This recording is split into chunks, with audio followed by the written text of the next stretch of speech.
உங்களுக்கு அந்த டைம்ல தோணும் நம்ம தான் நம்மளுக்காக பேசணும். நீங்க வந்து வைல்ட் கார்டுல உள்ள நண்பர்கள் அனைவருக்கும் வணக்கம். நேற்று வைல்டு கார்டு என்ட்ரிஸா 4 பேர் உள்ள வந்திருக்காங்க. அந்த 4 பேர்ல ரொம்ப வீக்கா யார் இருக்கான்றதை பத்தி தான் இந்த வீடியோல நம்ம டீடைலா டிஸ்கஸ் பண்ண போறோம். சிலருக்கு மாற்று கருத்து இருக்கலாம். உங்களுக்கு மாற்று கருத்து இருக்குன்னா அதை பத்தியும் நீங்க ஷேர் பண்ணுங்க, நானுமே பார்த்து தெரிஞ்சுக்கிறேன். ஆக்சுவலாக மொத்தம் 4 பேர் வந்திருக்காங்க. அமித் பார்கவ், அதுக்கப்புறம் பிரஜின், சாண்ட்ரா, இதை தாண்டி திவ்யா கணேஷ்னு ஒருத்தவங்க வந்திருக்காங்க. திவ்யா கணேஷ் செம்ம போல்டான பர்சன் அப்படின்ற மாதிரிலாம் பயங்கரமாக பில்டப் கொடுத்தாங்க. ஆனால் இந்த 4 பேரில் இருக்கிறதுலே திவ்யா கணேஷ் தான் ரொம்ப வீக்கானவங்க. அதை பற்றி தான் இந்த வீடியோவில் நம்ம டிஸ்கஸ் பண்ண போகிறோம். ஆக்சுவலாக அமித் பார்கவ் எல்லாரை பற்றியும் கருத்தை சொல்லிட்டாரு. அடுத்ததாக திவ்யா கணேஷ் சொல்கிறதுக்காக வராங்க. திவாகர் தராதரம்னு பேசுவார் பார்த்தீங்களா, அதை பற்றி பேசுகிறாங்க. ப்ரோமோ கண்டென்ட்டை வச்சு பார்க்கும்போது இவங்க பேசுனது நல்லா தெரிஞ்சது. ஆனால் ஃபுல் எபிசோடில் இவங்க பயங்கரமாக சொதப்பிட்டாங்க. அந்த இடத்துல திவாகர் தான் இவங்கள லாக் பண்ண மாதிரி தெரியுது. சரி, இவங்க முதல்ல என்ன பேசினாங்கன்றதை பார்த்துருவோம். ஆக்சுவலாக இவர் வார்த்தைக்கு வார்த்தை தராதரம்னு சொல்றாருல, அதாவது உங்க வீட்டில் உங்க அளவுக்கு யாருமே இங்க தரம் இல்லை அப்படின்னு நீங்க நினைக்கிறீங்கன்னா நீங்க வெளியே தான் போகணும் அப்படின்ற மாதிரி சொன்னாங்க. ஸோ இப்படி சொல்றது கூட ஓகேங்க, ஓகேவா? இப்படி நீங்க பாட்டுக்கு உங்க கருத்தை சொல்லிட்டு போறது கூட ஓகே. ஆனா நீங்க என்ன பண்றீங்க, திவ்யா கணேஷ் என்ன பண்றாங்கன்னா வாட்டர் மெலன் ஸ்டாரை பார்த்தே என்ன கேட்குறாங்கன்னா, நீங்க எதை வச்சு தரத்தை முடிவு பண்றீங்க, எதனால அந்த வார்த்தையை சொல்றீங்கன்னு கேட்குறாங்க. அப்ப நீங்க உங்க கருத்தை சொல்லல, கேள்வி கேட்குறீங்க. நல்லா புரிஞ்சுக்கோங்க. அவங்க கருத்தை சொல்ற வரைக்கும் திவாகர் அமைதியா தான் இருந்தாரு. அவங்க ஒரு கேள்வியை கேட்குறாங்க, அதுக்கு திவாகர் பதில் சொல்றாரு. என்ன சொல்றாருன்னா, இல்லம்மா நம்ம ஒரு பேச்சுவார்த்தை நடக்கும் போது வா போன்னு டக்குன்னு ஆரம்பிச்சிடுறாங்கம்மா. இப்போ வரைக்கும் அக்காக்கும் எனக்கும் சண்டை நடந்தா கூட அக்கா தான் பேசுறேன். யாரு கனியை மென்ஷன் பண்ணி சொல்றாரு. நான் அக்கா தான் பேசுறேன், மற்றவங்க ஸ்ட்ரெயிட்டா வந்து இதாகிடுறாங்கம்மான்னு. ஆனா திவாகர் மரியாதை கொடுப்பாரான்னு கேட்டீங்கன்னா எல்லாருக்கும் மரியாதை கொடுப்பாரு. யோசிச்சு பாருங்க, பிரஜின் வந்து இவரை விட வயசு ஈக்குவல் வயசா இருக்கும், இல்ல ஆமா பெரியவரா கூட இருக்கலாம். ஆனா அண்ணன்னு சொல்லாம சார்னு கூப்பிடுறாரு. எல்லாரையும் மரியாதை கொடுத்து தான் திவாகர் கூப்பிடுவாரு. ஸோ திவாகர் இந்த இடத்துல சொல்றது உண்மைதான். அதாவது நான் அக்காவை வந்து மரியாதை கொடுத்து தான் சொல்றேன், ஆனா பேச ஆரம்பிக்கும் போதே வா போன்னு பேசுறாங்கம்மா, அது எனக்கு சரியா படலமா, அதனால தான் அப்படி சொல்லிட்டேன்னு சொல்றாரு.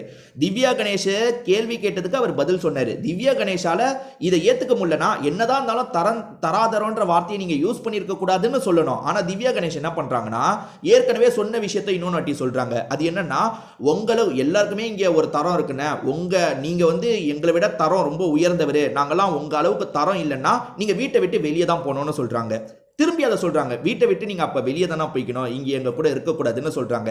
இதுல அவர் ட்ரிகர் ஆயிட்டாரு. ஏன்னா எத்தனை வாட்டி சொல்லுவீங்க, வாட்டி நீங்க கருத்தா சொல்லும் போது சொன்னா பரவாயில்ல, இவர்கிட்ட கேள்வி கேட்டு அதுக்கு அவர்கிட்ட பதில வாங்கிட்டு நீங்க இதை சொல்லுவீங்களா? கேள்விக்கான பதில் தான் சொல்லணும். நீங்க இல்லைன்னா நீங்க என்ன காரணம் சொன்னாலும் இது சரியா படலன்னு சொன்னா கூட பரவாயில்ல. இதை சொன்னதுல அவர் ட்ரிகர் ஆயிட்டாரு.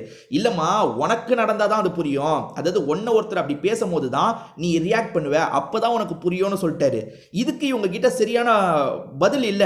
இல்லைன்னா என்ன அப்படி பேசினாலும் நான் மரியாதை கொடுத்து தான் பேசுவேன் தானே இவங்க சொல்லணும். அதுக்கான பதில் இல்ல, திணறிட்டாங்க. இல்ல இல்ல நான் கருத்தை சொல்லும் போது எதுக்கு டிஸ்டர்ப் பண்றீங்க, என்ன கருத்தை ஃப்ரீயா சொல்ல விடுங்கன்ட்டு. எங்க அவர் அங்க வந்தாரு, நீங்க கருத்தை மட்டும் சொல்லிட்டு போனா யாரும் வரமாட்டாங்க. நீங்க ஒருத்தரை பார்த்து கேள்வி கேட்பீங்க, அதுக்கு பதில் சொல்ல மாட்டாங்களா, அமைதியா இருப்பாங்களா? ஸோ திவ்யா கணேஷ் கண்டிப்பா இந்த இடத்துல பண்ணது தப்பு. உங்களுக்கு ஒரு கேள்வி வருதுன்னா ஃபேஸ் பண்ணுங்க. அவர் ஒரு கேள்வி கேட்கிறாருன்னா அதுக்கு பதில் தாங்க. அதை விட்டுட்டு நான் என்ன பேச விடுங்க, இது ஏன் டைம், என்ன பேச விடுங்கன்ட்டு. யாருக்கும் இங்க டைம் எல்லாம் கிடையாதுப்பா, டைம்லாம் கிடையாது. என்ன கேள்வி கேட்டாலும் பதில் சொல்லணும். இதை தாண்டி திவ்யா கணேஷ் வந்தோடனே 2 பேர், அதாவது வீக்கானவங்க, இந்த வீட்லயே இவங்க இருக்க தேவையில்லைன்றவங்கள நாமினேட் பண்ணுங்கன்னு பிக் பாஸ் சொல்றாரு. அவங்க நாமினேட் பண்ண 2 பேரை சொல்றேன், சிரிச்சிருவீங்க. யார் தெரியுமா? திவாகர், சுபிக்ஷாமா. எங்க இவங்க 2 பேர் தான் இருக்கிறதுலே வீக்காங்க. கொஞ்சமாவது யோசிக்க வேணாம். திவாகர் சுபிக்ஷா இருக்கிறதுலே வேஸ்டா, இருக்கிறதுலே ஒஸ்ட் பர்சனா? அதெல்லாம் கிடையவே கிடையாது. அமித் சூஸ் பண்ணது கரெக்டா இருந்தது. யாரு? விக்கல்ஸை சூஸ் பண்றாரு, அதே மாதிரி அரோராவை சூஸ் பண்றாரு. நீங்களே யோசிச்சு பாருங்க, விக்ரம் இடத்துல துஷார் வந்திருந்தாலும் ஓகே, ஆனா அவர் சூஸ் பண்ணது பாருங்க, விக்ரம் அரோராவை சூஸ் பண்றாரு. கரெக்டா வந்து அமித் சொல்றாரு, ஆனா இவங்க சொன்னது தப்பு. சரி, இதை தாண்டி ஒரு விஷயம் நடந்தது. இவங்க ரொம்ப வீக்கான ஆளுன்றதுக்கு இது உதாரணம்.